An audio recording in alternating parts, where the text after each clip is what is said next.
4-5 দিন ধরে একভাবে বৃষ্টি হয়েই যাচ্ছে। বৃষ্টি ছাড়া কিন্তু একদমই নামগন্ধ নাই গো। কী জানি বাবা কী হয়েছে, চারিদিকটা পুরো কাদায় থই থই হয়ে গেছে। তো welcome back to our another video. কেমন আছেন সবাই? আশা করছি ভালো আছেন। দেখো, আমার মায়ের না শরীরটা একটু খারাপ আছে, খুব একটা বেটার নাই গো। প্রায় 1 বছর ধরে মা ভুগছে।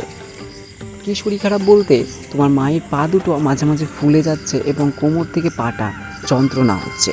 প্রচুর ডাক্তার দেখানোর ফলেও মা কিন্তু সুস্থ হচ্ছে না গো। তাই জন্যই তো ডাক্তার বলেছে 1.5 মাস রেস্টে থাকতে। হ্যাঁ, সেই 1.5 মাস রেস্টের জন্যই মাকে রাখা হয়েছে নানিদের বাড়িতে। আর সেই জন্যই কিন্তু বাড়ির সমস্ত কাজ আমাকেই করতে হচ্ছে। আর আমার যখন পরীক্ষা ছিল, তখন মা কিন্তু এই শরীর খারাপ নিয়েও কিন্তু আমাকে বলেছিল যে তোর পরীক্ষা আছে, তুই পড়, কিছু করতে হবে না। সেই জন্যই ভাবলাম যে মা যদি এত চিন্তা করে আমাদের জন্য, তো মায়ের জন্য কেন নয় আমরা। সেজন্যই মাকে একটু নানিদের বাড়ির রেস্টে রেখে এসেছি, যাতে আমাদেরকে সমস্ত কাজ করতে দেয়। কারণ মা বাড়িতে যখন থাকে আমাদেরকে কিছু করতে দেয় না গো।